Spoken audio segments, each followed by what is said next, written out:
Biar segenap hati kami hidup untuk menyenangkan Tuhan. Biar setiap hati kami terus berpaut kepada Tuhan, mengikuti Tuhan, dengan segenap hati mentaati firman Bapa. Pada pagi hari ini Tuhan, pimpin hidup kami. Kami persiapkan hati kami untuk datang memuji dan menyembah-Mu Yesus. Terima kasih Tuhan.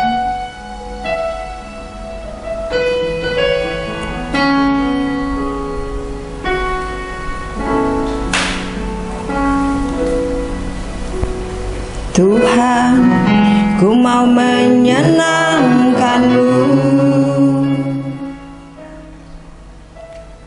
Tuhan, bentuklah hati ini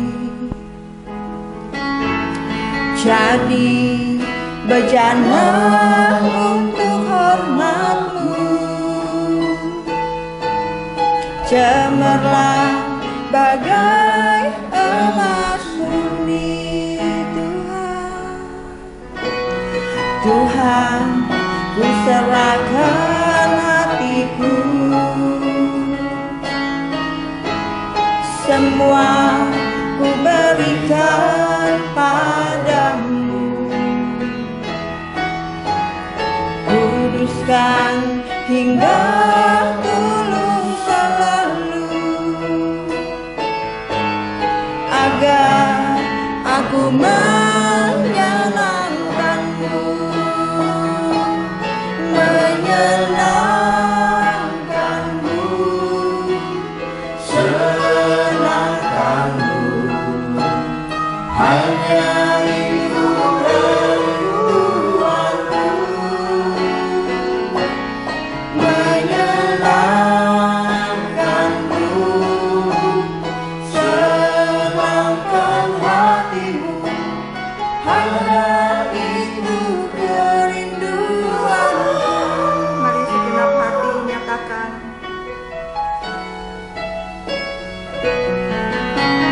Tuhan, ku mau menyenangkan-Mu. Bentuklah hati kami Tuhan. Tuhan, bentuklah hati ini jadi bejana untuk Tuhan Yesus. Cemerlang bagai emas murni.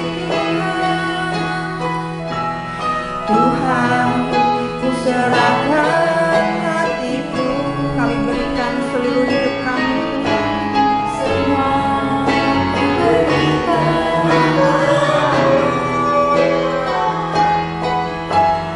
Kuduskan hingga tulus selalu, agar aku menyenangkan-Mu, menyenangkan-Mu, senangkan-Mu. Hanya itu kerinduanku.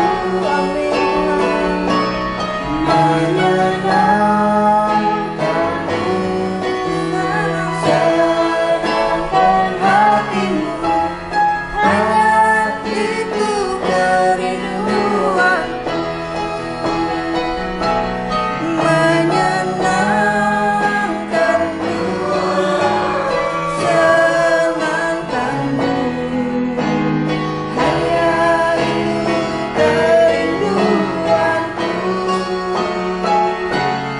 Menyenangkan-Mu, senangkan hatimu.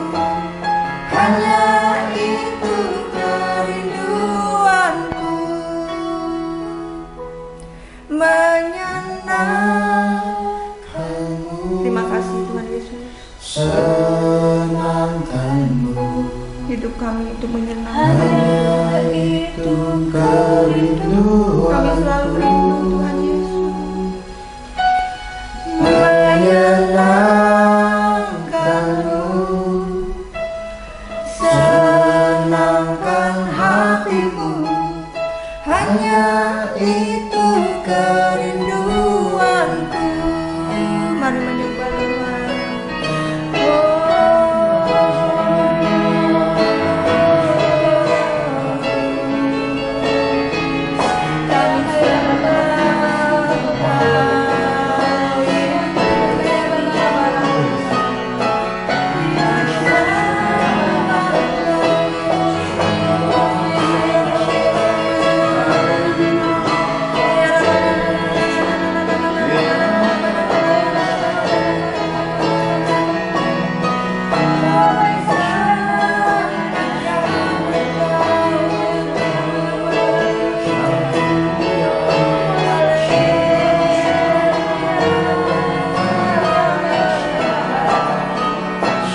Dahulu saya punya uang dan bisa beli apapun yang saya suka. Bisa pergi kemana saja, tapi saya tidak punya Tuhan. Semuanya dengan mudah direbut dunia melalui penyakit dan juga kutuk kemiskinan. Sekarang saya punya Tuhan. Saya punya kekayaan paling berharga dalam hidup ini. Saya menyadari sepenuhnya bahwa hidup tanpa mengenal Tuhan adalah hidup yang bersumber dari kekuatan diri sendiri, dan akhir dari semuanya adalah kematian dan kekecewaan. Saya berkesaksian untuk semua orang yang mendengarkan suara ini, carilah Tuhan dan hiduplah jadi pelaku firman-Nya. Senangkan hati Tuhan selagi engkau ada waktu di muka bumi ini. Menyenangkanmu, senangkanmu, hanya itu kerinduanku. Menyenangkanmu, senangkan hatimu, Hanya itu kerinduanku. menyenangkanmu, Kami mau menyenangkan Engkau, Tuhan. senangkanmu, Hanya itu kerinduan kami, Tuhan Yesus. kerinduanku. Menyenangkanmu, Menyenangkanmu, senangkan hatimu, hanya itu kerinduanku, hanya itu. hanya itu kerinduanku, hanya itu kerinduanku. Seperti anak-anak yang ingin menyukakan hati kedua orang tuanya, seperti anak-anak yang ingin berbakti kepada orang tuanya, demikianlah kami dalam kehidupan ini. Kami hidup menjadi pelaku firman-Mu. Kami mempelajari, kami merenungkan, kami meresapi semua hukum-hukum, semua kebenaran-Mu yang tertulis dalam kitab suci. Seperti yang Kau perintahkan, supaya kami merenungkannya dan bertindak hati-hati. Supaya kehidupan kami penuh dengan keberuntungan. Supaya kami bisa hidup di jalan-jalan yang disebut dengan kasih karunia. Jalan-jalan keberuntungan yang dari Tuhan. Kami hidup berpaut Tuhan. Kami mau belajar hidup takut akan Tuhan. Kami mau belajar hidup jujur. Kami mau belajar hidup dipulihkan. Kami mau belajar hidup bahagia. Kami ingin belajar hidup memuliakan Engkau selagi kami hidup. Kami dan sisi keluarga kami satukan, pulihkan, dan pakai untuk jadi alat-Mu di muka bumi ini. Menjadi saksi-Mu. Pakai kami dan berkati kami. Sepatah kata firman-Mu Kau semaikan bagi kami saat ini Tuhan. Anugerah kasih-Mu yang besar itu memenuhi kami. Curahkan roh hikmat, roh pengertian dan pengenalan yang benar akan Engkau di tengah-tengah kami. Dan berfirmanlah, berkati kami semua. Di dalam nama Tuhan Yesus Kristus kami telah berdoa dan mengucap syukur. Mari semua kita yang cinta Tuhan sama-sama katakan amin. Shalom Bapak Ibu yang terkasih di dalam Tuhan. Seperti yang pernah saya sampaikan, waktu-waktu sekali memasuki bulan September, Oktober, tiba-tiba hitungan satu hari lagi akan segera masuk November. Karena sudah November akan masuk Desember, Christmas season. White Christmas di beberapa bangsa, salju turun begitu indah.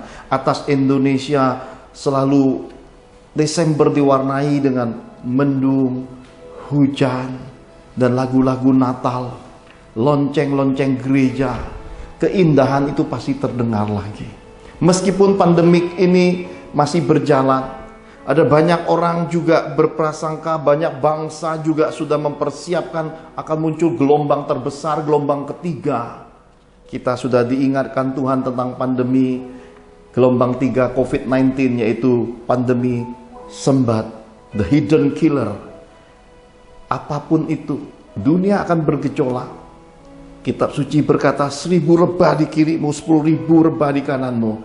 Orang-orang yang berharap kepada Tuhan, orang-orang yang hidupnya mengandalkan Tuhan, orang-orang yang mengasihi Tuhan akan terus berjalan. Dia terus naik dan tidak menjadi turun. Dia sedang menuju ke gunung Tuhan, hendak menghadap Tuhan di Sion. Betapa indahnya semua syair, semua mazmur, semua tulisan dalam kitab suci ini.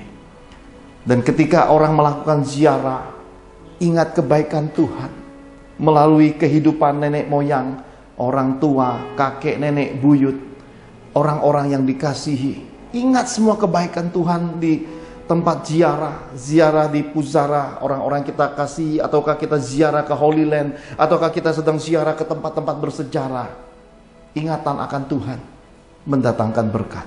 Ingatan akan orang benar membawa berkat, akan memulihkan keadaan hidup kita, akan jadi penyemangat akan hidup kita. Dan ketika kita melakukan semua itu, dari alam baka pun tetap aliran air itu akan mengalir. Berkat-berkat Tuhan itu mengalir turun-temurun sampai anak cucu kita tak berkesudahan. Tuhan dimuliakan lewat generasi keturunan orang-orang yang hidup berpaut dan hidup takut akan Tuhan.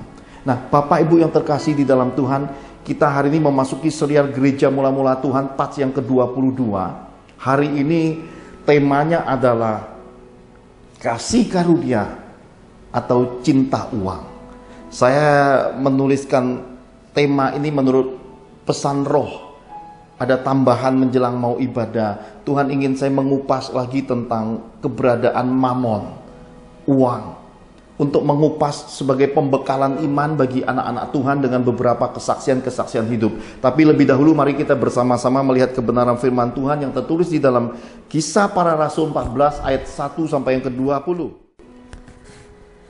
Kisah Para Rasul 14 ayat 1 sampai 20. Ke Ikonium, Listra, dan Derbe. Di Ikonium pun kedua rasul itu masuk ke rumah ibadat orang Yahudi, lalu mengajar sedemikian rupa sehingga sejumlah besar orang Yahudi dan orang Yunani menjadi percaya. Tetapi orang-orang Yahudi yang menolak pemberitaan mereka memanaskan hati orang-orang yang tidak mengenal Allah dan membuat mereka gusar terhadap saudara-saudara itu. Paulus dan Barnabas tinggal beberapa waktu lamanya di situ. Mereka mengajar dengan berani karena mereka percaya kepada Tuhan. Dan Tuhan menguatkan berita tentang kasih karunia-Nya dengan mengaruniakan kepada mereka kuasa untuk mengadakan tanda-tanda dan mujizat-mujizat. Tetapi orang banyak di kota itu terbelah menjadi dua. Ada yang memihak kepada orang Yahudi, ada pula yang memihak kepada kedua rasul itu. Maka mulailah orang-orang yang tidak mengenal Allah dan orang-orang Yahudi bersama-sama dengan pemimpin-pemimpin mereka menimbulkan suatu gerakan untuk menyiksa dan melempari kedua rasul itu dengan batu. Setelah rasul-rasul itu mengetahuinya, menyingkirlah mereka ke kota-kota di Likaonia, yaitu Listra dan Derbe, dan daerah sekitarnya. Di situ mereka memberitakan Injil.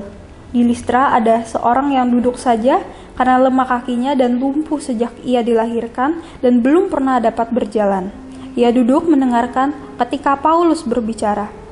Dan Paulus menatap dia dan melihat bahwa ia beriman dan dapat disembuhkan. Lalu kata Paulus dengan suara nyaring, "Berdirilah tegak di atas kakimu." Dan orang itu melonjak berdiri, lalu berjalan kian kemari. Ketika orang banyak melihat apa yang telah diperbuat Paulus, mereka itu berseru dalam bahasa Likaonia, "Dewa-dewa telah turun ke tengah-tengah kita dalam rupa manusia." Barnabas mereka sebut Zeus, dan Paulus mereka sebut Hermes, karena ia yang berbicara. Maka datanglah imam dewa Zeus yang kuilnya terletak di luar kota, membawa lembu-lembu jantan dan karangan-karangan bunga ke pintu gerbang kota untuk mempersembahkan korban bersama-sama dengan orang banyak kepada rasul-rasul itu. Mendengar itu, Barnabas dan Paulus mengenakan pakaiannya mereka, lalu turun ke tengah-tengah orang banyak itu sambil berseru, "Hai kamu sekalian, mengapa kamu berbuat demikian? Kami ini adalah manusia biasa, sama seperti kamu. Kami ada di sini untuk memberitakan Injil kepada kamu, supaya kamu meninggalkan perbuatan ini dan berbalik kepada Allah yang hidup, yang telah menjadikan langit dan bumi, laut dan segala isinya. Dalam zaman yang lampau, Allah membiarkan semua bangsa menuruti jalannya masing-masing. Namun ia tidak menyatakan dirinya dengan berbagai-bagai kebajikan, yaitu dengan menurunkan hujan dari langit dan dengan memberikan musim-musim subur bagi kamu. Ia memuaskan hatimu dengan makanan dan kegembiraan.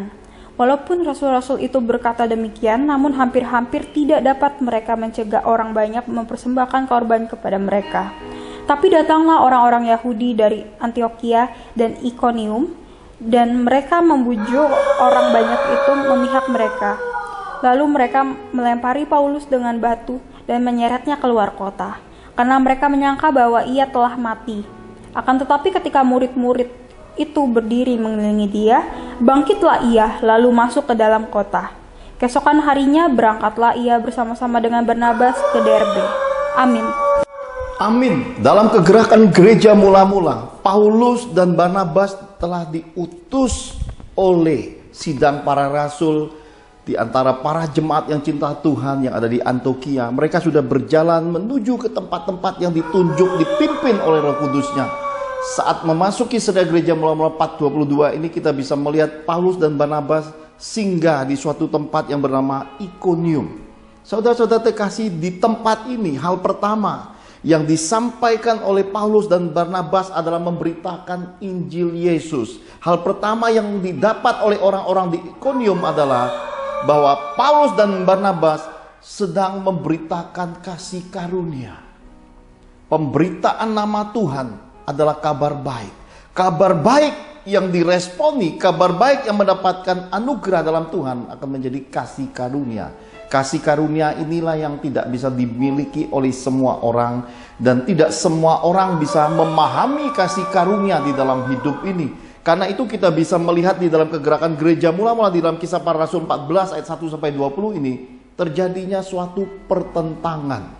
Perjalanan Paulus dan Barnabas dikelilingi oleh orang-orang yang menjadi seteru Tuhan, orang-orang yang berseteru secara rohani, orang-orang yang dipenuhi dengan roh-roh agamawi. Hingga ketika pemberitaan ini mencapai buah, kasih karunia itu menebar, kitab suci berkata sekelompok orang dari orang-orang Yahudi, orang-orang Yunani yang ada di Ikonium itu bertobat, memberi dirinya mengikuti jalan Tuhan. Maka orang-orang agamawi terusik. Mereka menjadi marah, mereka membuat huru-hara, mereka membuat hasutan. Kitab suci berkata bahwa akhirnya terjadilah suatu perselisihan, suatu gegeran, suatu keributan secara rohani hingga terbelah. Ada dua kelompok. Yang satu kelompok mengikuti Paulus dan Barnabas, kelompok yang lain mengikuti roh-roh agamawi di bawah naungan ahli-ahli Taurat, orang-orang Farisi yang telah diutus untuk membuat kekacauan itu. Hari ini kita diperhadapkan hal yang sama. Di kelompok manakah hidup kita hari ini di tengah pandemi COVID-19 ini? Apakah kita kelompok yang bertekun dalam kitab suci, hidup dalam pimpinan roh, kelompok orang yang benar-benar mengerti, memahami arti kasih karunia, orang-orang yang dengan tulus hati, dengan tersembunyi, dengan kerelaan, dengan komitmen dan konsistensi yang tinggi, tetap hidup jadi pelaku firman. Tidak menakar, tidak menawar, tidak berhitungan dengan Tuhan, melakukan kehidupan iman dengan perbuatan, memberi dalam porsi kasih berupa tindakan, tidak lagi terkurung dengan kata-kata kasihan ya, aku sayang, aku cinta kamu. Berhenti atas semua kata-kata yang bernuansa kasih, tetapi sudah mengubahnya menjadi perbuatan-perbuatan yang terpuji, membawa perbekalan-perbekalan yang datang dari rumah Tuhan, yang datang dari titipan para bangsawan sorga, mengeluarkan saku, mengeluarkan rekening, tabungan, deposito, membuat perbekalan, persediaan untuk berbagi di antara orang-orang yang kurang beruntung dalam kehidupan. Dari satu tempat panti asuhan menuju panti jompo, dari suatu tempat orang-orang kekurangan di jalan-jalan, di mana-mana, nama Tuhan disebarkan lewat keharuman, perbuatan kasih dan iman yang terpuji. Sementara kelompok yang lain sukanya menindas, menebarkan fitnah, menyampaikan hal-hal yang menyakitkan, yang menghasut, yang membuat orang jadi marah, yang membuat orang-orang akhirnya terpancing dalam kemarahan dan perbuatan-perbuatan tercelah, menganiaya orang, disangkanya dengan menekan, dengan membunuh orang, surga miliknya sendiri. Ini kelompok Roro Agamawi. Kita bisa melihat suatu keadaan yang terjadi hari ini, keadaan yang mirip dan sama, terjadi pertentangan di balik masa pandemi COVID-19 ini. Kekristenan juga terbagi beberapa arus. Ada yang memilih taati kitab suci, penundukan terhadap pemerintah, menguji segala sesuatu, memfilternya, dan akhirnya berkata, aku menerima vaksinasi COVID-19. Bukan berarti takut mati, saudara. Mati tidak ada kaitan dengan vaksinasi. Mati tidak ada kaitannya, aku makan daging atau aku menolak daging, aku vegetarian.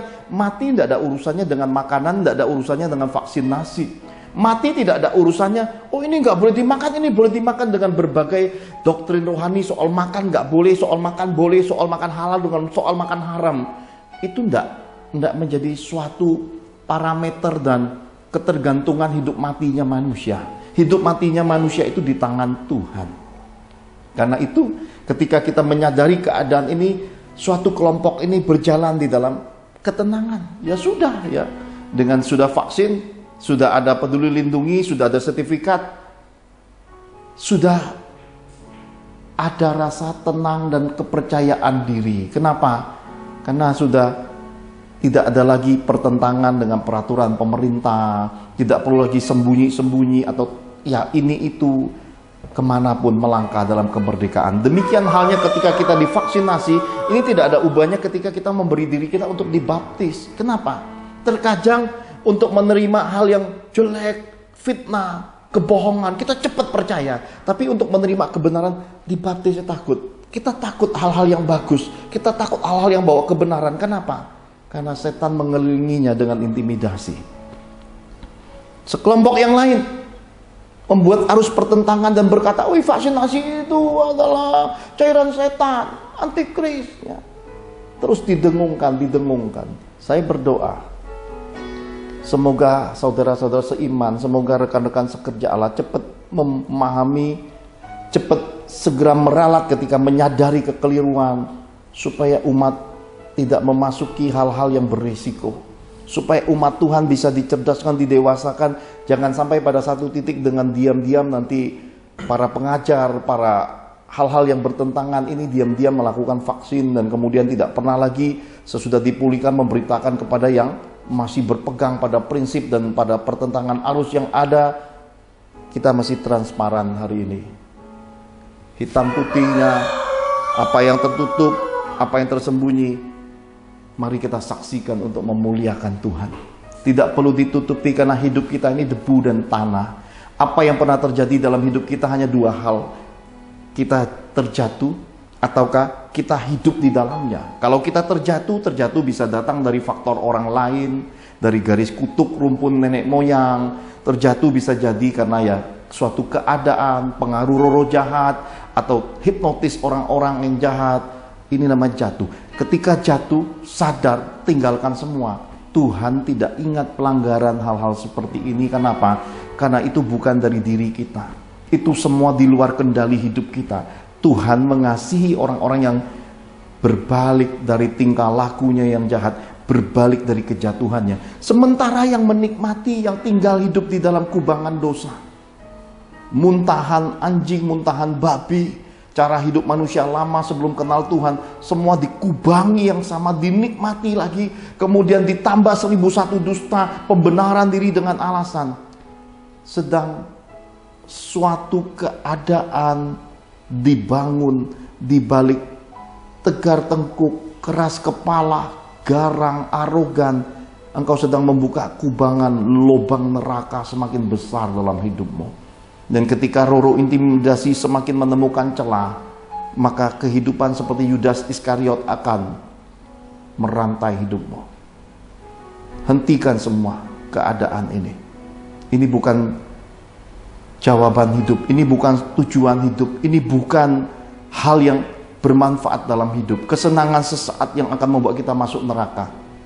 Hentikan semua ini. Nah, Bapak Ibu yang terkasih di dalam Tuhan, bila bicara tentang kasih karunia, saya ingin mengajak Bapak Ibu untuk melihat secara dekat hal-hal dalam kitab suci yang cukup mengejutkan. Kalau kita baca, Tuhan menyatakan hatinya terbuka lewat para nabi dan ditulis dalam kitab suci, dan semua ini perlu kita pahami. Mengapa bisa terjadi seperti itu? Apa penyebabnya? Kita akan melihat suatu keadaan pembagian arus ini. Sebagaimana saya tadi sudah sampaikan judul dan temanya, kasih karunia atau mencintai uang. Ini dua hal yang kita mesti sama-sama introspeksi diri, kita bercermin dan kita bisa melihat contoh-contoh dalam kitab suci. Bahkan saya diminta roh menyaksikan lewat pelayanan dan semua hal yang telah saya jalani selama lebih dari 23 tahun ini di balik kehidupan jemaat-jemaat Tuhan. Lewat pelayanan saya, apa yang saya lihat secara langsung dan apa yang terjadi dalam kehidupan orang-orang beriman. Mari kita lihat apa yang tertulis di dalam Maliaki 1 ayat 2 sampai yang kelima lebih dahulu. Maliaki 1 ayat 2 sampai yang kelima. Tuhan mengasihi Israel. Aku mengasihi kamu, firman Tuhan.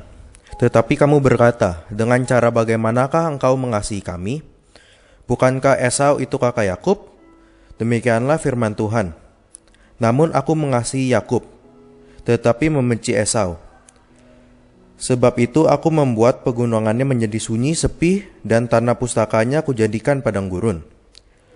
Apabila Edom berkata, kami telah hancur, tetapi kami akan membangun kembali reruntuhan itu. Maka beginilah firman Tuhan semesta alam. Mereka boleh membangun, tetapi aku akan merobohkannya, dan orang yang menyebutkannya daerah kefasikan dan bangsa yang kepadanya Tuhan murka sampai selama-lamanya. Matamu akan melihat dan kamu sendiri akan berkata, Tuhan maha besar sampai di luar daerah Israel. Amin. Amin. Aku mengasihi Yakub tetapi membenci Esau. Ini pernyataan Tuhan. Ini disampaikan Nabi Maliaki. Satu kitab pembatas menuju perjanjian baru. Ini suatu peringatan dari Tuhan. Karena Nabi Maliaki ini banyak menuliskan hal-hal yang menjadi pembatas. Dan saya percaya Roh Kudus lewat dimensi Nabi Maliaki menyampaikan keputusan sorga, kehendak Bapa pencipta semesta alam untuk melengkapi menjelang masuknya generasi baru, yaitu generasi di dalam Yesus Kristus. Dan ini pembatas, kita mesti renungkan, pelajari, karena ada suatu pernyataan dari Nabi Maliaki, bagaimana caranya. Nah, kita harus memahami caranya. Apa itu caranya? Mengapa? Dan inilah penyebabnya sampai Tuhan mengeluarkan statement, aku mengasihi Yakub tapi membenci Esau. Dua-duanya ciptaan Tuhan, tapi mengapa ada statement cinta dan benci? Mengapa ada suatu keadaan disebut kasih karunia atau mencintai uang? Dua hal ini mesti kita sikapi menurut parameter kitab suci. Lewat hikmat pengertian dan pemahaman Roh Kudus, kita bisa melihat hal-hal yang tersembunyi lewat kehidupan Esau dan Yakub. Secara implisit, secara harfiah, secara pesan profetik, kita bisa melihat dikatakan dengan jelas sekali, sebab itu aku Tuhan akan membuat pegunungan Esau menjadi sunyi sepi. Pegunungan bicara tempat tinggal. Pegunungan bicara keluarga. Pegunungan bicara komunitas. Pegunungan bicara tentang suatu kebanggaan. Tetapi semua itu menjadi sunyi sepi. Ada suatu keadaan yang tidak lagi semarak. Ada suatu keadaan yang mendera. Suatu keadaan yang membuat letih lesu. Suatu keadaan yang membuat hidup begitu panjang duka citanya. Tuhan membuat itu dan mengadakan itu dan menjadi suatu cara dan contoh yang patut kita renungi. Dikatakan lagi, selain membuat pegunungannya menjadi sunyi sepi, tanah pusakanya kujadikan padang gurun. Tanah pusaka bicara tentang harta, uang, warisan. Karena tanah pada zaman dulu sudah dibeli, dimiliki, itu turun-temurun bagi garis keturunan. Bagaimana mungkin tanah pusaka bisa menjadi padang gurun? Ini berarti suatu pembalikan hidup dari berkat menjadi kutuk. Suatu keadaan kelimpahan menjadi kekurangan, kemiskinan yang mengerikan. Karena padang gurun menggambarkan kepada kita hidup penuh resiko kematian, hidup penuh kekurangan, hidup tidak bisa tidur nyenyak, makan tidak cukup, minum serba susah, serba kesulitan. Padang gurun menggambarkan kepada kita, hidup ini tidak ada lagi harapan, tidak ada lagi pegangan. Hidup ini menjadi demikian terbukanya untuk semua hal terjadi. Artinya, hidup sebagai orang yang menjadi lapangan tembak setan. Ini Tuhan pesankan untuk kita bisa memahami. Karena itulah saya mau ajak Bapak Ibu yang terkasih di dalam Tuhan masuk penguraiannya. Karena apabila Paulus dan Barnabas sedang bicara kasih karunia, tiba-tiba orang-orang yang dipenuhi roh agamawi membuat suatu pembalikan, mengacau balaukan, maka terbelahlah dua pihak. Demikian juga pengajaran ini. Yang bisa memahami pikiran-pikiran Tuhan, masuk pada dimensi ketaatan dan hidup murni, dibimbing rohnya dan menjadi pelaku firman yang murni, akan memahami bahwa pengajaran ini akan membawa manfaat yang luar biasa. Sementara yang satu lagi nggak ngerti atau malah menentangnya. Kenapa? Karena kepada kita, apakah kita kelompok murid-murid dikaruniakan kasih karunia untuk mengerti kata kitab suci, sementara kepada mereka Tuhan hanya sampaikan perumpamaan. Melihat tidak kelihatan, mendengar juga tidak tanggap, hatinya gelap, tidak bisa meresponi, maka menjadi generasi yang buta tuli, hatinya gelap.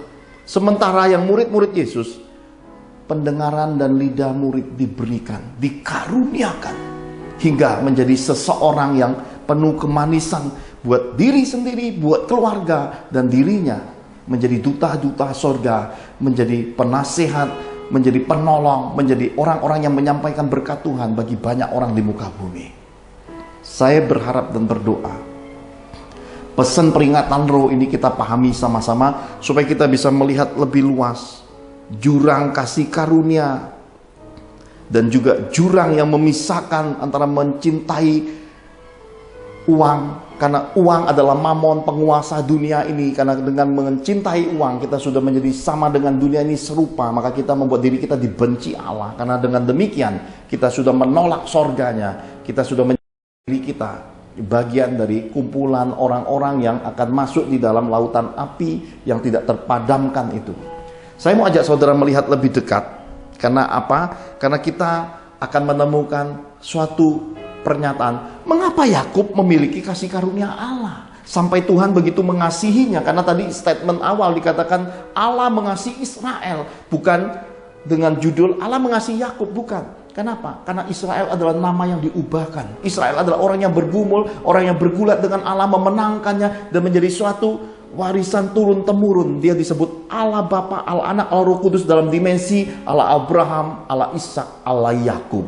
Dan Yakub inilah yang ditransformasi menjadi Israel. Orang yang dari kehidupan manusia lamanya adalah seorang tukang tipu, tukang manipulasi, yang gagahnya hanya untuk dirinya, untuk keuntungannya. Selama waktu yang panjang dia terbuang dan terhilang dan masuk di proses padang gurun roh. Dia didewasakan pagi siang malam, menjagai kekayaan orang lain yang kemudian menjadi mertuanya. Dia tidak beroleh apa-apa sampai Tuhan datang dan memberinya mimpi-mimpi. Maka dia melihat kambing domba berbintik-bintik, berbelang-belang. Tuhan sudah memberi kairos. Hari itu tiba, semuanya sudah selesai, transformasi itu sudah terjadi. Nah, saya mau ajak Bapak Ibu melihat beberapa bagian lewat potongan-potongan kecil yang tertulis dalam kitab suci. Karena kalau dikupas secara luas, waktunya akan panjang dan serial ini akan semakin panjang ya. Tapi kita akan melihat yang intisari dari apa yang Roh Kudus pesankan. Kita bisa melihat penguraiannya. Mari kita lihat sama-sama. Yakub, yang pertama adalah Yakub adalah pribadi yang berkomitmen. Mari kita lihat sama-sama Kejadian 28 ayat 16 sampai yang ke-22. Demikiankah firman Tuhan. Kejadian 28 ayat 16 sampai 22. Ketika Yakub bangun dari tidurnya, berkatalah ia, "Sesungguhnya Tuhan ada di tempat ini dan aku tidak mengetahuinya." Ia takut dan berkata, "Alangkah dahsyatnya tempat ini. Ini tidak lain dari rumah Allah. Ini pintu gerbang sorga." Keesokan harinya, pagi-pagi, Yakub mengambil batu yang dipakainya sebagai alas kepala dan mendirikan itu menjadi tugu dan menuang minyak ke atasnya. Ia menamai tempat itu Betel. Dahulu nama kota itu Luz. Lalu bernasarkah Yakub, jika Allah akan menyertai dan akan melindungi aku di jalan yang kutempuh ini, memberikan kepadaku roti untuk dimakan dan pakaian untuk dipakai,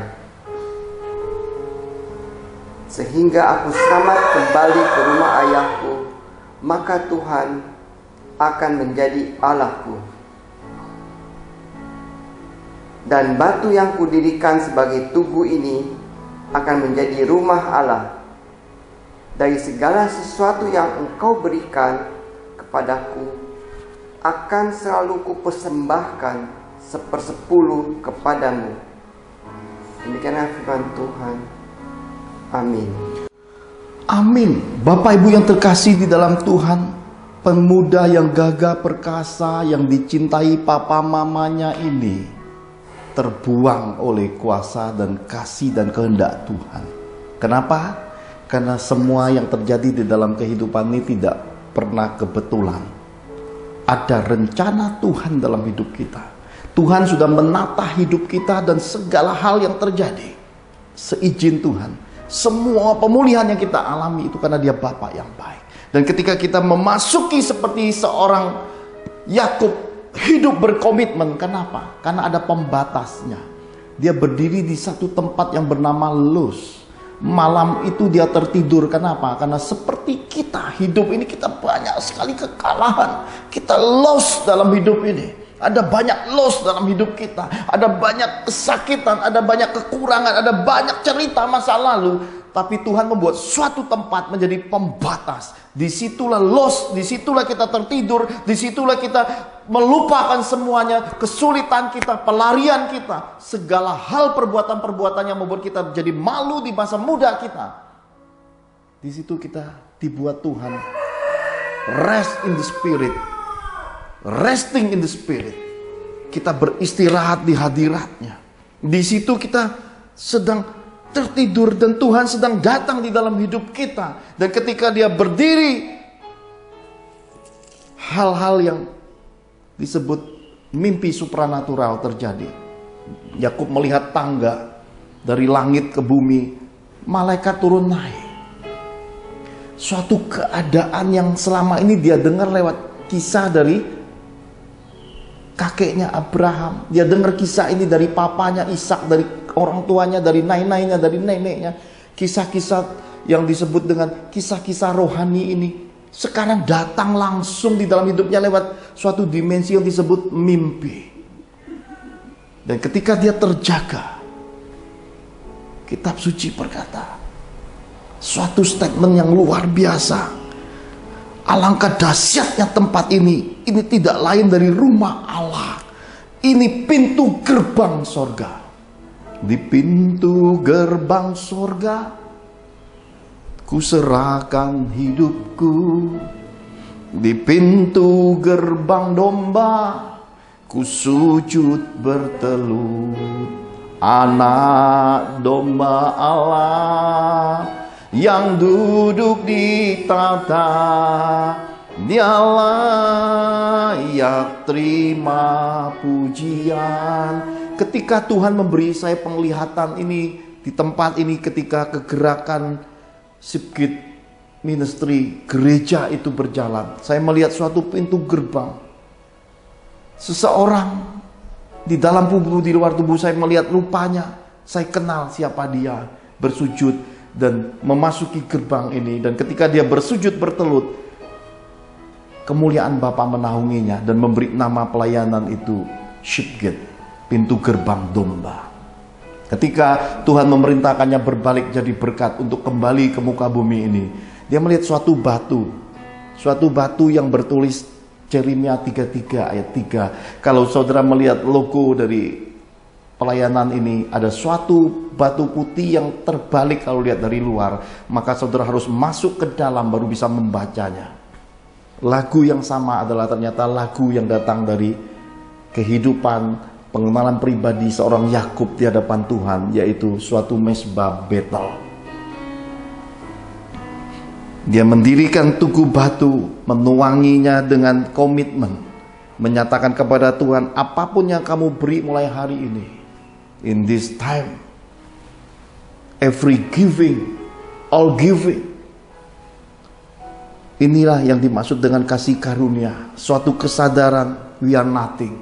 Dalam keadaan kita tidak punya apa-apa, semua pemberian Tuhan, kita diambilnya, kita ditemukannya lagi, yang terhilang ini dipeluknya lagi, lalu membangun suatu komitmen dari yang nggak punya, saudara, dari menyadari nggak ada apa-apa. Dan ketika kita tarik hidup kita dari hari ini ke belakang, memang semuanya itu hanya anugerah kasih karunia Tuhan.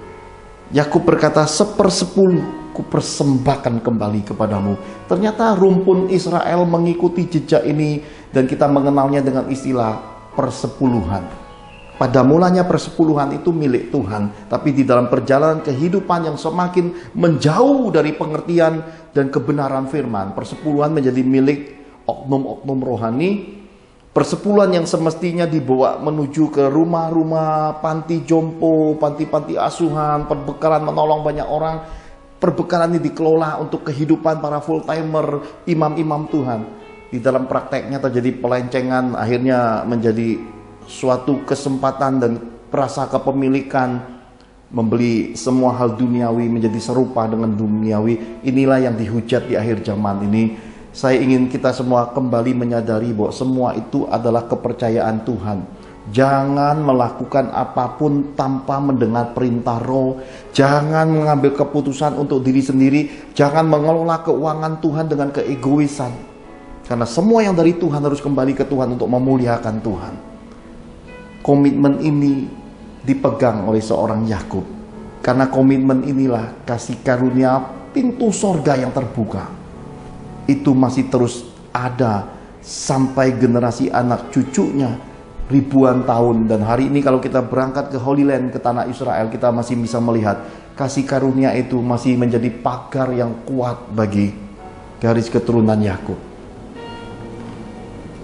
Saya berdoa pemahaman ini, bila kita sudah siap, rela, dan tahu panggilan Tuhan, hiduplah dengan segenap hati untuk jadi pelaku firman Tuhan. Abaikan semua hal yang membuat engkau bimbang. Karena ketika engkau sudah berdiri di atas air, dan ketika Yesus berkata, marilah datang, abaikan semua hal. Bahkan dirimu sendiri abaikan. Pandang Yesus. Arahkan mata hatimu, segenap hatimu. Berjalanlah mendengar suara Tuhan. Kerjakan semua yang Tuhan perintahkan. Karena hidup ini kesempatan, waktu hidup ini terbatas. Dengan demikian, Kitab suci berkata, kumpulkanlah bagimu harta di sorga. Suatu kesadaran untuk memanage hidup, suatu kesadaran untuk mengoptimalkan kehidupan, mengelola semua kepercayaan Tuhan untuk menyenangkan hati Tuhan. Bapak Ibu yang terkasih di dalam Tuhan, hal ini dimiliki seorang Yakub, dan Esau nggak punya ini. Ada perbedaan yang mencolok. Yakub yang berangkat dari keadaan tidak punya apa-apa membangun komitmen, menjagai komitmennya, konsistensi imannya. Sementara Esau tidak punya apa-apa. Esau hanya menambah istri, kemudian sesudah pergi adiknya Yakub karena dia hendak membunuhnya, dia mengancamnya. Ketika Ishak dan istrinya Ribkah sudah meninggal dunia, maka dengan leluasa seorang Esau bisa memiliki semua yang disebut dengan tadi tanah pusaka, harta warisan. Apakah pernah terpikir ke Esau, aku membagikannya kepada Yakub? Apakah pernah terpikir kepada Esau bahwa ini bukan milikku satu-satunya, aku ini bersaudara lo, warisan tuh harus dibagi? Kita akan temukan jawabannya sebentar lagi, tapi izinkan saya saksikan tentang keadaan keluarga-keluarga yang ada, yang pernah datang di dalam ministry ini. Suatu hari ada suami istri yang membuat saya dengan istri terkejut cara hidup suami istri yang tidak menjadi teladan atau berpadanan dengan kitab suci.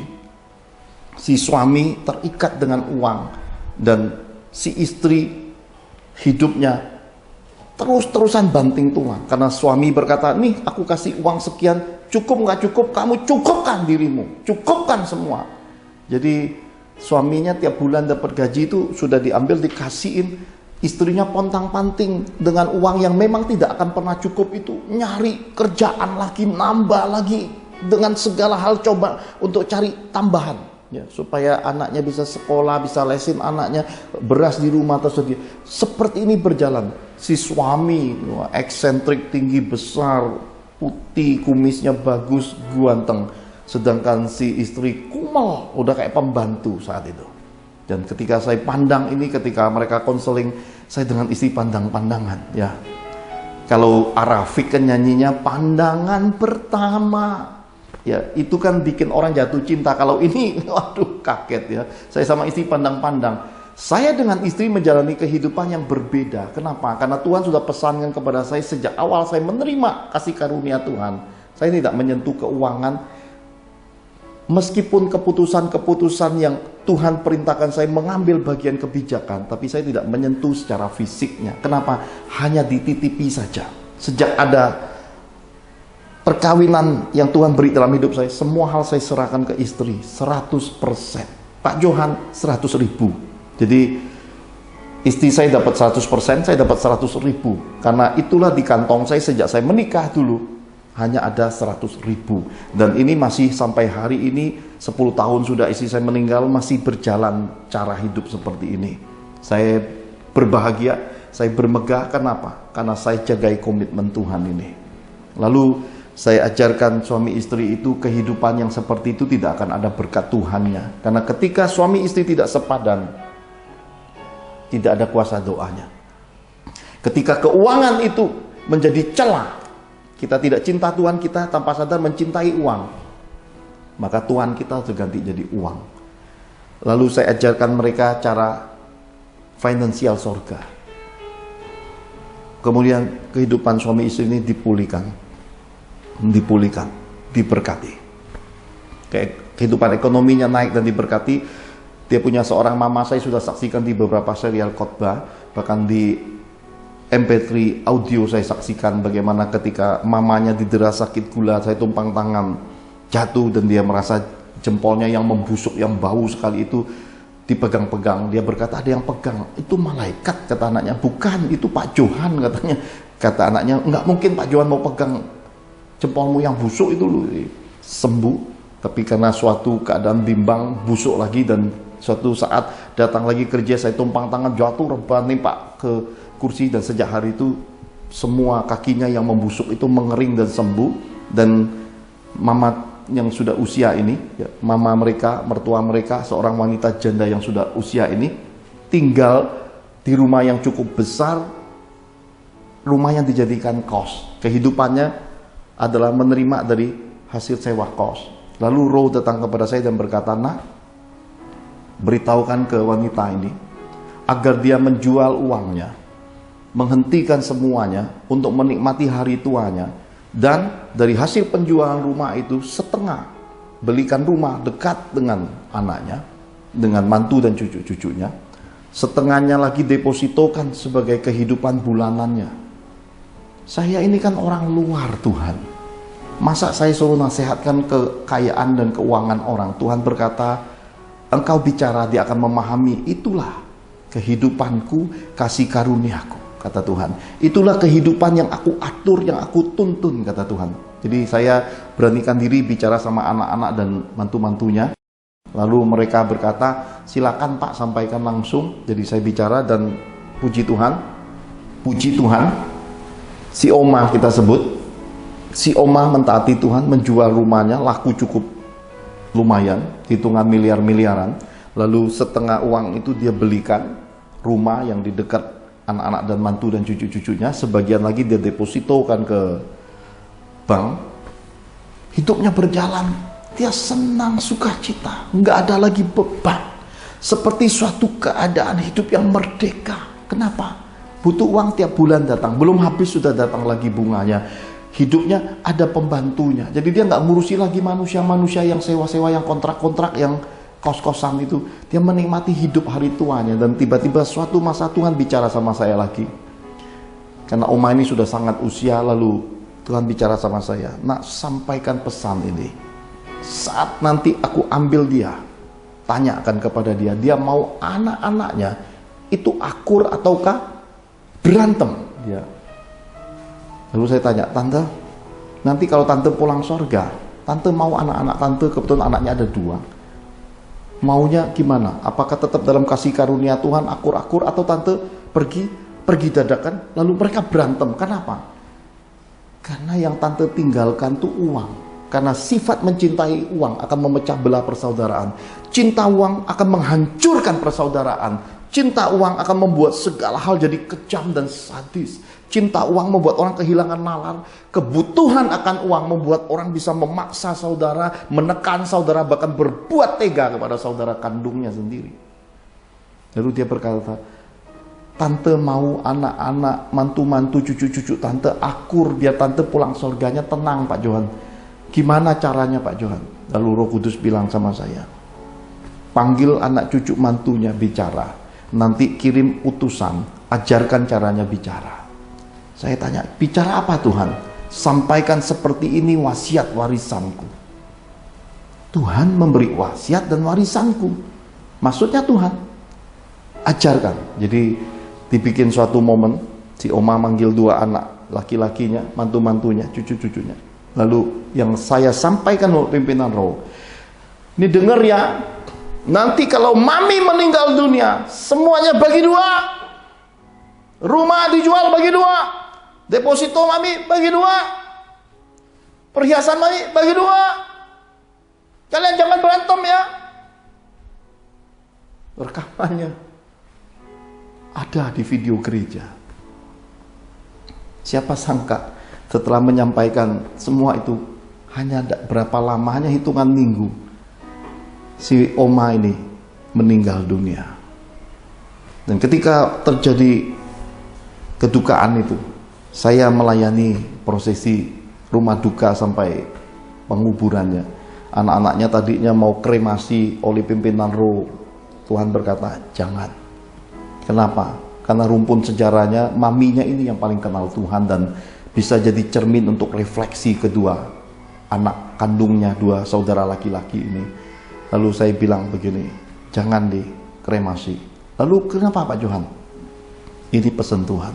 Jadi mesbah battle, mesbah kenangan, kuburkan. Biayanya mahal Pak Johan.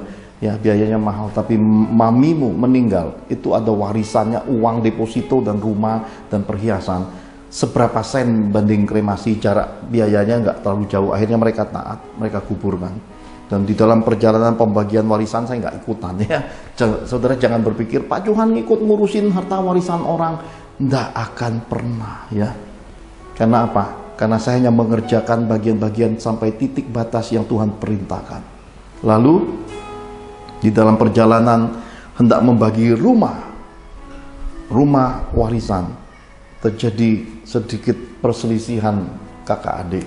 Salah seorang di antaranya datang ke saya lalu berkata, Pak Johan, ini gimana sih untuk menang? Oh ya, nah, dalam hidup ini saudara butuh roh nasihat dari Tuhan.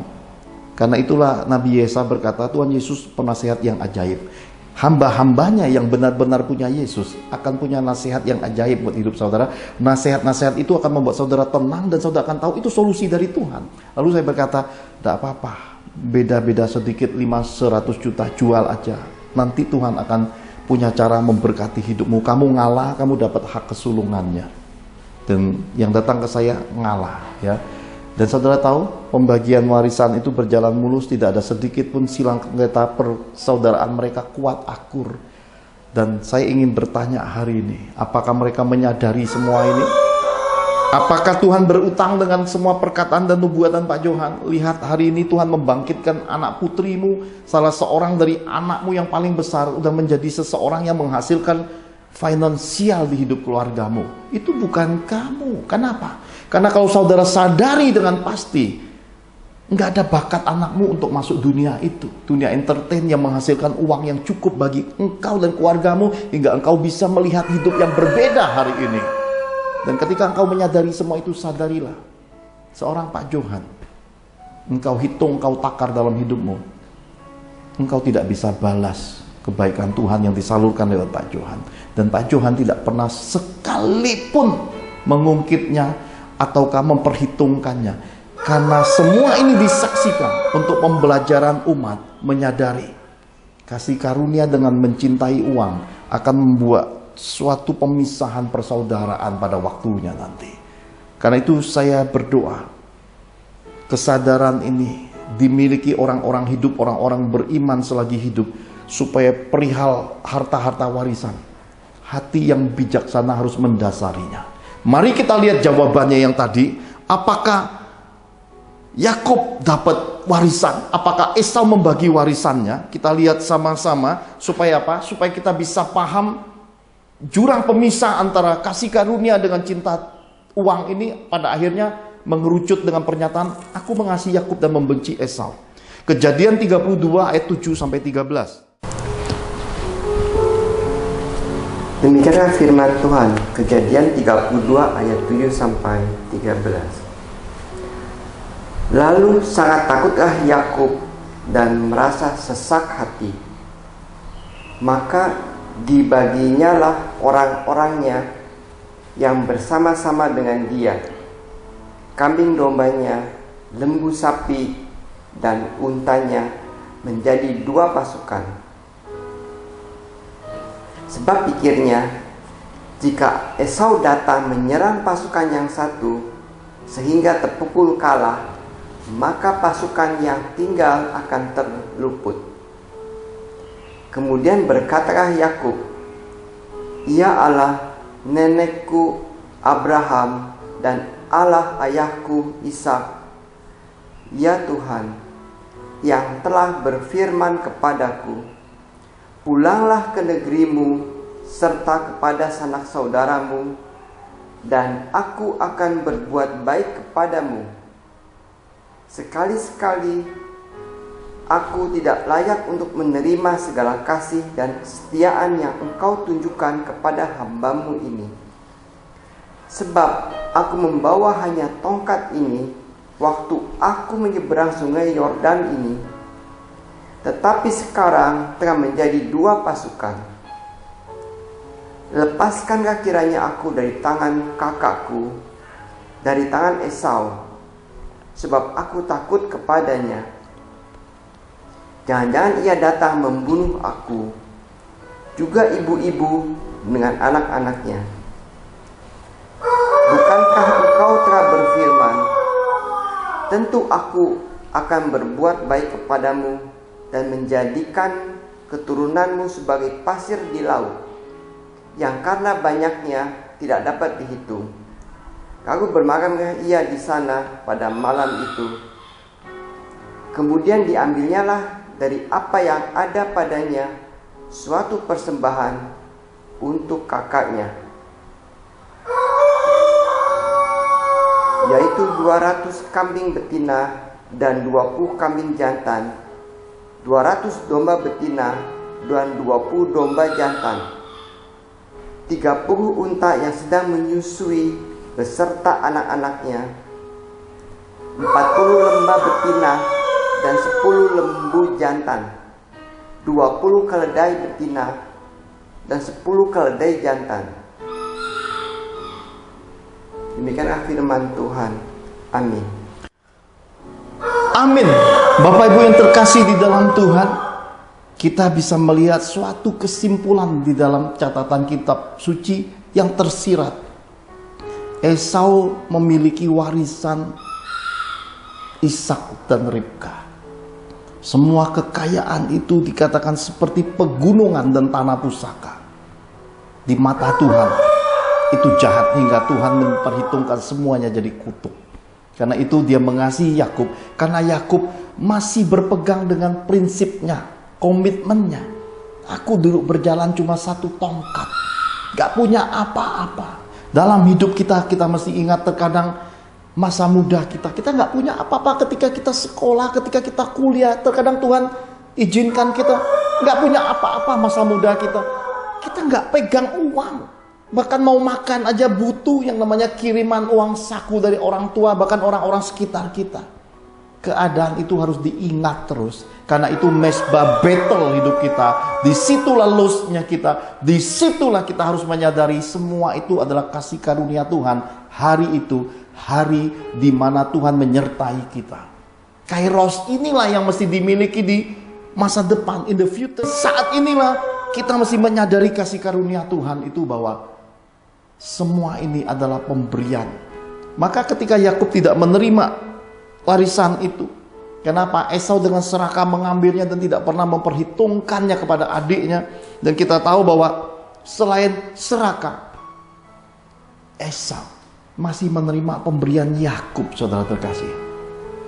Jadi kitab suci mengajarkan kepada kita hal-hal yang sebenarnya tersembunyi. Kalau kita baca sekilas, Esau berkata, udahlah dek, buat apa kamu kasih aku dek, aku punya banyak, karena warisan orang tua aku yang ambil semua.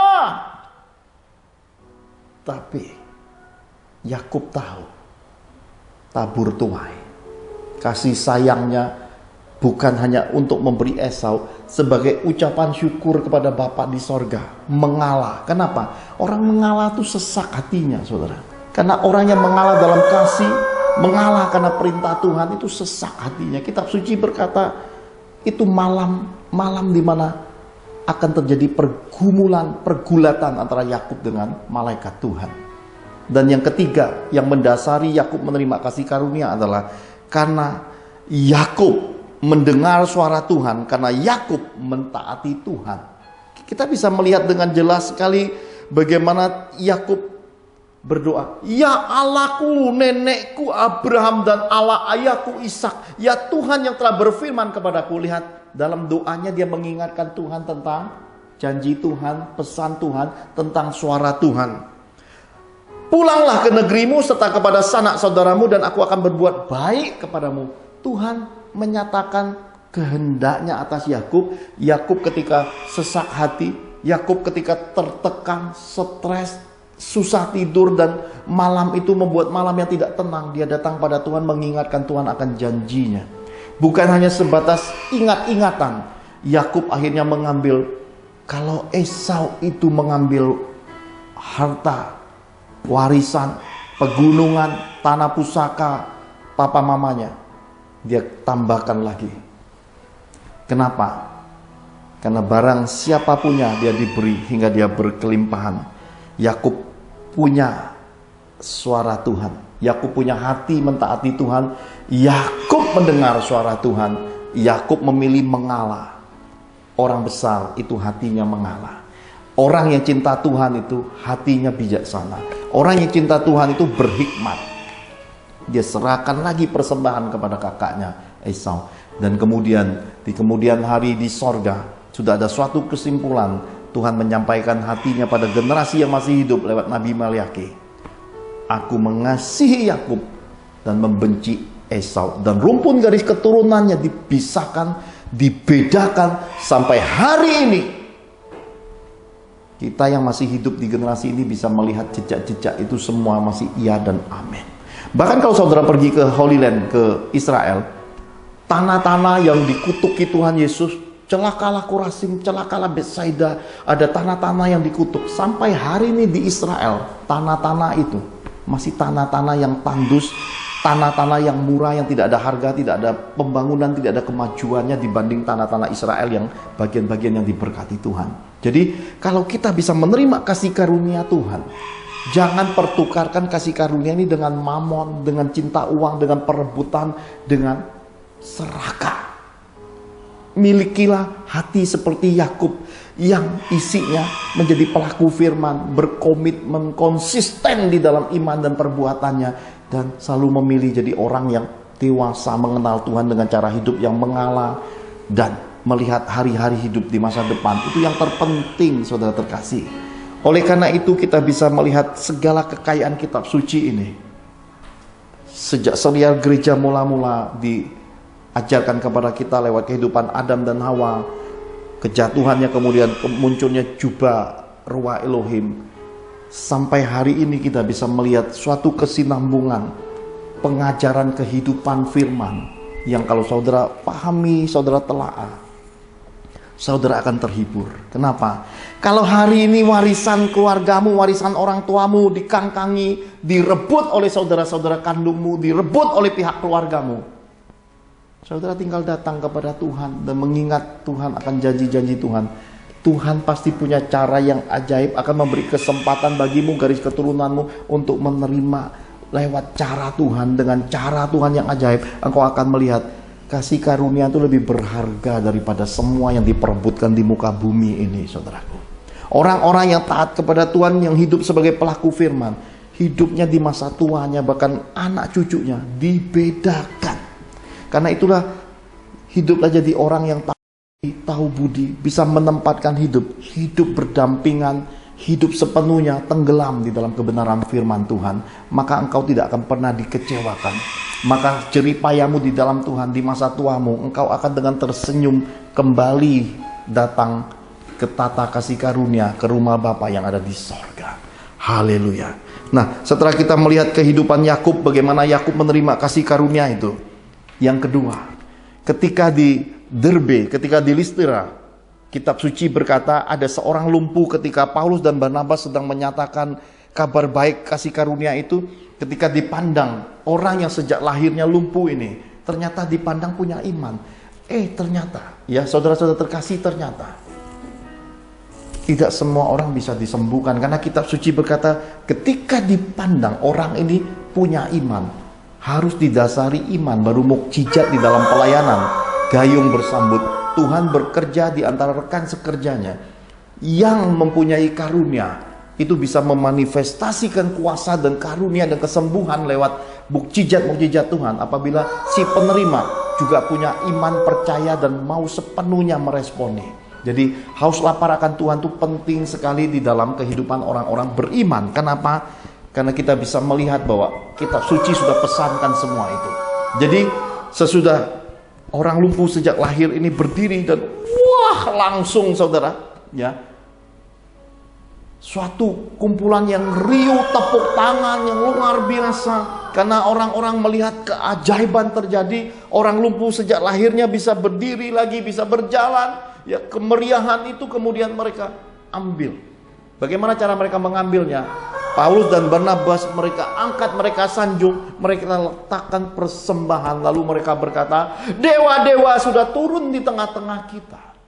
Pesan Tuhan lewat kasih karunia bahwa di dalam kehidupan ini orang-orang cenderung untuk menyembah apa yang nampak. Karena itulah untuk ikut Tuhan ini tidak mudah, jalannya sempit, pintunya kecil, sesak. Untuk bisa mengenal Tuhan, hidup sepenuhnya segenap hati dengan Tuhan, itu hanya orang-orang yang dikaruniakan. Orang-orang khusus yang rela pikul salib, sangkal diri, yang mau sungguh-sungguh mengikuti semua perintah Tuhan dalam kitab suci. Itu hanya sedikit orang di muka bumi ini. Karena itu saya berani berkata, generasi yang terpanggil banyak, yang terpilih sedikit, yang lebih sedikit lagi yang setia. Nah saudara terkasih, hal ini Tuhan pesankan kepada kita. Di kelompok manakah kita? Apakah kita seperti rombongan 5 roti 2 ikan 5.000 orang di antara banyak orang itu orang terpanggil? Wah, senang lihat mukjizat, heboh, menyenengin, ya. Tapi begitu lihat Yesus disalibkan, kita cuma jadi bagian di dalamnya sebagai penonton, dan tak tertutup kemungkinan adalah orang-orang yang ikut menyalibkan Yesus. Ataukah kita ini orang-orang yang terpilih seperti rasul-rasul? Bubar, orang terpilih yang bubar, ya. Bubar, bahkan Yudas Iskariot juga sadar jual Tuhan, jual Yesus, kembalikan uangnya ke ahli Taurat, orang Farisi, ke orang-orang agamawi. Kenapa? Karena ini penyesatan. Tapi ketika dia mau berbalik kepada Yesus, roh-roh intimidasi, roh-roh pendakwa mengelilinginya. Yudas Iskariot tidak kuat. Kitab suci berkata dia menggantungkan dirinya, dia gantung diri, dia bunuh diri. Tidak tuntas hidupnya. Sementara yang terpilih lainnya, rasul-rasul kabur aja, pergi dalam keadaan telanjang ketika Yesus ditangkap. Dan ternyata di pantai danau Tiberias kuserahkan hidupku. Di pantai danau Tiberias ku sujud bertelut. Kenapa? Aku melihat Tuhanku sedang membakar ikan dan roti. Dia akan datang kepadamu di tengah kebingungan, di tengah kesunyian, di tengah kesendirian, di tengah-tengah ketika engkau tidak lagi tahu mau berbuat apa dalam hidupmu.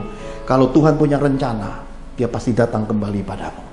Selalu ada kesempatan dari Tuhan untuk memulihkan engkau, orang-orang yang dipilihnya, orang-orang yang di dalam hidupnya ada rencana Tuhan yang besar. Sadari semua ini. Dan ketika murid-murid melihat, bahkan Petrus nggak pakai baju, langsung tinggalkan perahu, lari mengejar. Kenapa? Kuasa berlari mendari hujan ini dia praktekkan. Sudah tidak mungkin lagi, sudah tidak waktunya lagi untuk semua masa lalu. Dia berlari mengejar Yesus ke pantai Danau Tiberia. Di pantai inilah Tuhan berkata kepada saya, take the stone to your son. One day he will build my church in this world. Itulah Pastor William Serat punya message dari Danau Tiberia itu. Dan murid-murid yang makan kembali di dalam pelayanan Yesus, dia memberi makan. Dan kemudian dia berkata, apakah kamu value kepadaku? Apakah kamu mengasihi aku? Hancur hati untuk jawaban pertama. Kenapa? Karena melihat kok Tuhan bertanya lagi. Mana mungkin seorang bapak bertanya, nak kamu sayang papa enggak? Papa yang sudah membesarkan kamu seorang diri ketika mamamu meninggal dunia. Apakah engkau mau menyayangi papa? Jawabannya, ya Tuhan, aku mengasihi engkau. Kedua kali dia tanya lagi, apakah engkau benar value kepadaku? Seorang papa bertanya, nak, papa gak minta banyak. Maukah engkau jagai dirimu untuk Tuhan? Dengan menjagai dirimu, engkau sudah menyatakan kepada papa hidup benar di hadapan Tuhan. Karena rumpun keluarga yang hidup takut akan Tuhan turun-temurun, hidup mengenal akan Tuhan. Apakah engkau mau nak menjaga dirimu? Engkau mau berkeluarga dengan benar nak? Apakah engkau mau berkarir dengan benar? Apakah engkau mau berintegritas dalam karir dan pekerjaanmu? Apakah engkau memilih kitab suci sebagai padanan, pedoman, hukum dalam hidupmu? Mereka berkata, Tuhan. Dan ketika mereka hendak menjawab Tuhan Yesus, ada banyak masa lalu datang di dalam bayangan murid-murid. Ada banyak kesalahan, ada banyak kekeliruan, ada banyak hal yang mereka sadari. Permakluman Tuhan teramat besar. Yesus teramat mengerti di balik semua kelemahan dan semua waktu yang kita buang, semua hal konyol, hal yang bodoh, hal yang najis, hal yang disebut hal-hal tidak bermanfaat, tidak berfaedah yang kita kerjakan semasa masa-masa lalu kita. Mereka berkata, Tuhan, Engkau tahu kami benar-benar mengasihi Engkau. Dan ketika Yesus memandang mereka mata tatap mata Yesus yang kuat itu menatap ke mata murid-murid. Dia berkata, apakah engkau agape padaku? Ini membuat hati murid-murid rontok, saudara. Semua hal disebut masa lalu, semua pikiran-pikiran duniawi, mamon, keberuntungan, mau jadi terkemuka, mau jadi yang paling depan, mau yang jadi paling hebat, itu rontok semuanya. Karena mereka melihat, mereka punya tujuan, yaitu mengikuti jejak apa yang sudah Tuhan Yesus estafetkan, yang itu kemudian kita kenal sebagai amanat agungnya. Warisan, wasiat juru selamat Bapa kita yang sekarang ada di sorga, yang nanti akan datang menjemput kita sebagai anak-anak kandungnya. Dan mereka hancur hati, mereka menjawabnya, Engkau tahu segala sesuatu. Dengan air mata, suara yang terdengar, kami mengasihi Engkau. Dan kitab suci membuktikan dengan sejarah, catatan sejarah, murid-murid semua martir, menyelesaikan tugas akhirnya. Makan roti bakar dengan ikan bakar itu membuat mereka menyadari hidup ini tidak untuk dunia ini. Hidup ini tidak untuk mamon dan mencintai uang. Hidup tidak untuk diri sendiri dan keegoisan. Hidup untuk kembali ke sorga. Hidup untuk membawa perkenanan dan kemuliaan diperhadapkan di hadapan Bapa, ditatanya di sorga. Hidup harus mencapai semua itu. Nah, saudara terkasih, mari kita lihat kebenaran firman-Nya dalam suatu cerita yang luar biasa untuk menggambarkan sejak dahulu manusia cenderung menyembah apa yang nampak. Itu ada dicatat dalam kitab suci. Keluaran 20 ayat 18 sampai yang ke-26. Keluaran 20 ayat 18 sampai ke 26, demikian Tuhan berfirman. Seluruh bangsa itu menyaksikan guru mengguntur, kilat sabung menyambung, sangkakala berbunyi dan gunung berasap. Maka bangsa itu takut dan gemetar, dan mereka berdiri jauh-jauh. Mereka berkata kepada Musa, "Engkaulah berbicara dengan kami, maka kami akan mendengarkan. Tetapi janganlah Allah berbicara dengan kami, nanti kami mati." Tetapi Musa berkata kepada bangsa itu, "Janganlah takut, sebab Allah telah datang dengan maksud untuk mencoba kamu, dan dengan maksud supaya takut akan Dia ada padamu, agar kamu jangan berbuat dosa." Adapun bangsa itu berdiri jauh-jauh, tetapi Musa pergi mendekati embun yang kelam di mana Allah ada. Lalu berfirmanlah Tuhan kepada Musa, "Beginilah kau katakan kepada orang Israel, kamu sendiri telah menyaksikan bahwa aku berbicara dengan kamu dari langit. Janganlah kamu membuat di sampingku ala perak, juga ala emas janganlah kamu buat bagimu. Kau buatlah bagiku mezbah dari tanah dan persembahkanlah di atasnya korban bakaranmu dan korban keselamatanmu, kambing dombamu dan lembu sapimu. Pada setiap tempat yang ku tentukan, menjadi tempat peringatan bagi namaku. Aku akan datang kepadamu dan memberkati engkau. Tetapi jika engkau membuat bagiku mezbah dari batu, maka jangan engkau mendirikannya dari batu pahat.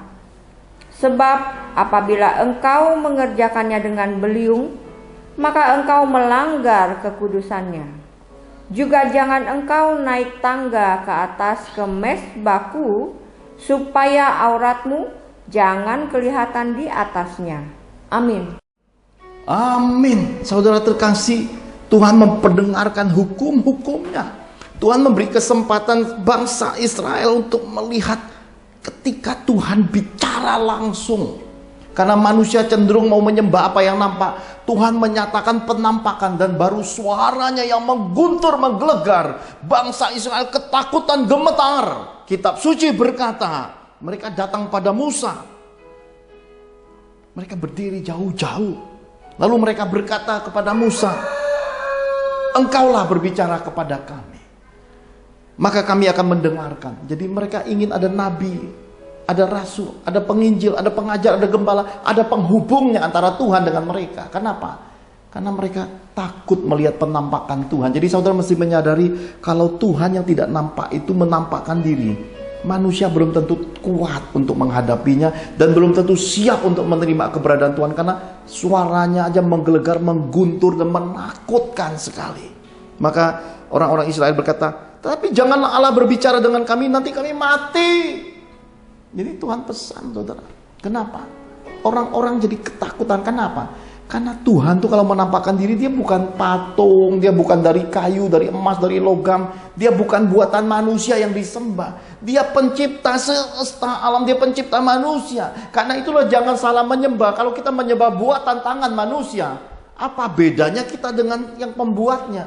Tapi kalau kita menyembah pencipta semesta alam, kitab suci berkata, manusia takut. Nah, karena itulah kecenderungan inilah mesti kita sadari, jangan menyembah apa yang nampak. Karena seringkali manusia menyembah bukan menyembah Tuhannya, yang disembah berkatnya. Jadi kalau ngomong berkat identik dengan duitnya, kenapa? Yang nampak itu dibalik berkat itu mamon, uang. Maka akhirnya terjadi penyimpangan dari sudut yang kecil. Kata berkat itu lama-lama identik berkat itu dengan uang. Kenapa? Kenapa yang nampak itu menyesatkan manusia. Suatu hari 2 minggu yang lalu, Rehwel malam-malam melihat suatu penampakan. Dia berkata, "Wah." Lalu datang ke kamar saya, berkumpul keluarga. Lalu dia berkata, "Pak, Cici mau berkati teman Cici, Pak." Saya tanya, "Siapa itu?" "Teman SD atau SMP, Pak." "Kenapa?" "Anaknya mau operasi. Ada tumor di kepalanya dan anak ini baru lahir beberapa Baru 1 hari, 1 bulan, 1 tahun. Oh, baru 1 tahun, saudara ya. Umurnya baru 1 tahun balita ya. Lalu saya berkata, ya sudah, Tuhan geraki kamu apa ya jalan. Ini hal yang harus kita sadari, satu rumpun keluarga untuk berbuat baik, nggak usah ditahan-tahan. Keesokan harinya Bu Angel lagi datang ke saya, Pak, baca.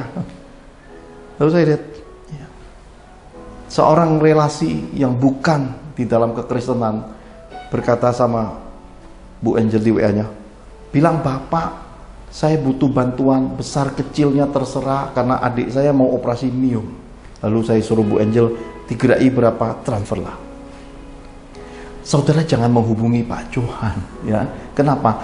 Karena kalau saudara menghubungi Pak Johan, saudara pasti kecewa. Karena saya sudah bilang sejak awal, saya tidak diberi koridor untuk uang. Kalau saudara dengar kesaksiannya cuma 5.000, 10.000, kenapa? Karena saya pelayanannya seperti rasul-rasul, emas, perak, permata tidak ada pada Johan, tapi yang ada padaku jadi sembuh. Kamu diberkati, kamu dipulihkan, kamu disembuhkan. Yang begitu-begitu di Pak Johannya besar, nggak bisa mati, dibawa pulang ke rumah Bapak. Itunya besar di Pak Johan.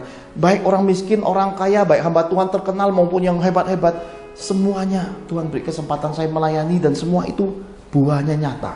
Tapi kalau saudara, Pak, berapapun minta, saya sudah sering jawab, hubungi Bu Angel. Makanya kalau video-video Father's Miracle ditayang, itu ada nomor teleponnya. Di bawah ini sih kasih Bu Angel kasih nomor teleponnya. Ya, segala hal harus pada tempatnya. Jangan sampai saudara kehausan. Ya, saya haus banget. Ya, tapi saudara datangnya ke tukang jahit baju. Ya, Pak, aku haus. Tukang jahit baju kasih saudara nih benang. Atau saya lapar, kemudian saudara datang ke bengkel, Pak saya lapar, dia kasih saudara oli. Marilah dalam hidup memahami ketepatan itu mesti kita pelajari, kita pahami dalam hidup supaya segala sesuatu harmoni. Kenapa? Karena ini pesan Tuhan di dalam kitab suci, janganlah sampai auratmu kau perhadapkan kepada Tuhan. Kita dulu berpikir secara lahiriah aurat itu, oh ini mesbah kita naik, kita nggak pakai celana dalam, atau kita lagi keadaan najis karena datang haid, datang bulan, atau sudah hubungan suami istri kita naik. Itu dulu lahiriah. Tapi di keadaan rohania setelah perjanjian baru sesudah Maliaki masa Yesus, kata aurat itu adalah hidup kita. Kalau perjanjian lama adalah sunat jasmani, potong alat kelamin, Paulus transformasi lewat kehendak Tuhan bahwa sunat bukan lagi di alat kelamin di lahiriah, tapi sunat di hati. Aurat tentang hidup kita. Jangan sampai kita melayani Tuhan, kejahatan hidup kita jalan terus. Jangan sampai kita beritakan nama Tuhan, dosa itu hidup kita, anak cucu kita digerogoti, kita wah jadi calok buat orang lain untuk masuk surga. Keluarga sendiri ancur-ancuran, anak cucu sendiri nggak terurus. Mari sadari, Tuhan tidak kehendaki aurat-aurat seperti ini diperhadapkan kepadanya. Jangan sampai kita promosi, mari ya, kasih sosial, duitnya bukan disalurkan, disimpan untuk jadi harta ngengat berkarat. Hentikan semua itu saudara. Bertobat dan tinggalkan semua kejahatan seperti di hadapan Tuhan.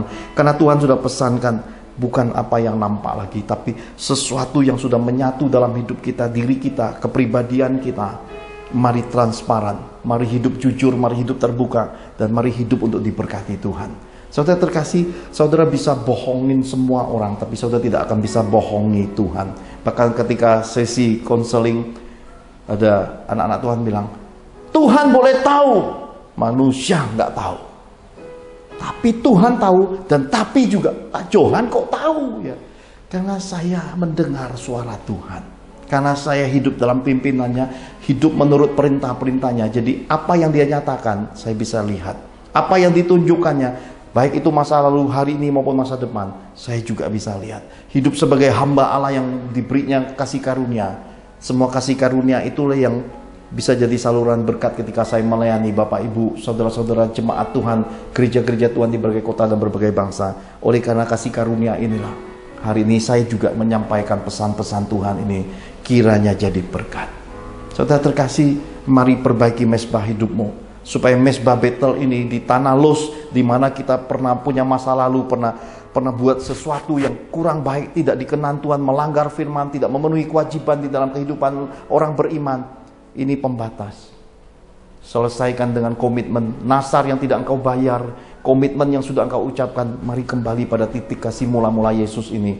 Perbaharui dari mulai dirimu, supaya di hari meninggalmu nanti ini menjadi mesbah ingat-ingatan, dan ini menjadi warisan turun-temurun kepada generasi keturunanmu. Pengenalan akan Tuhan, hidup ketaatan kepada Tuhan ini membuka pintu kasih karunia, bukan hanya buat dirimu masuk surga, tapi bagi anak cucumu, rumpun keturunanmu, tak berkesudahan diberkati Tuhan.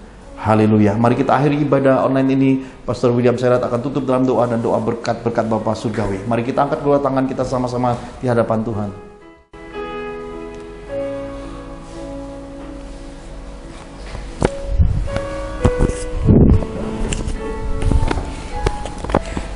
Saudara-saudara yang terkasih dalam Tuhan Yesus, kita baru saja diserahkan khotbah yang mengajarkan serial Gereja Mula-Mula Tuhan part 22 tentang kasih karunia. Marilah kita lebih berhati-hati dalam kehidupan ini, merenungkan firman Tuhan, dan hidup jadi pelaku firman. Sebab tanpa kasih karunia Allah, hidup ini akan berakhir tragis dan kehancuran bagi generasi anak cucumu. Cintai Tuhan Yesus dengan segenap hatimu, perbaiki semua tingkah laku yang congkak, keras kepala, dan hidup tanpa kasih. Sadarilah dan bertobatlah. Sebab semua hal di dunia ini, baik itu uang, harta, maupun gengsi, tak dapat dibawa ketika kita mati. Tapi perbuatan baik dan ketaatan kepada Tuhan akan beroleh harta dan penghargaan Allah saat kita di sorga nanti. Mari kita akhiri ibadah online ini dengan doa sepakat, satu iman, dan mengangkat kedua tangan kita di hadiratnya. Dalam nama Tuhan Yesus Kristus, terbukalah tingkap-tingkap langit, semua taburan benih dan ketaatan hidup kita beroleh kegenapan firman-Nya. Kita menabur dan menuai, kita dipeliharanya, kita dibelanya, kita disertainya, kita diberkatinya. Maka tercurahlah berkat Bapa Sorgawi, engkau akan terus naik dan tidak menjadi turun. Engkau akan menjadi kepala dan bukan ekor, adonanmu, lumbung-lumbungmu, rekening bank dan kas keuanganmu diisi penuh Tuhan. Berkat bangsa-bangsa pun masuk dalam kapasitas hidupmu, diberkatilah keluargamu, diberkatilah karir bisnismu, diberkatilah studimu, diberkatilah pelayananmu. Dalam anugerah Tuhan Yesus, maka engkau beserta keluargamu akan menerima kasih karunia, kesehatan, keberuntungan, berkat 5 roti 2 ikan, pelipat kali gandaan berkat, jawaban doa, berkat terobosan ekonomi, dan mujizat-mujizatnya yang ajaib. Dalam Roh Kudus, maka engkau beserta keluargamu termaterai di bumi seperti di surga. Kita terima berkat-berkat surgawi ini dalam nama Tuhan Yesus, sama-sama kita katakan amin. Amin. Tuhan Yesus memberkati.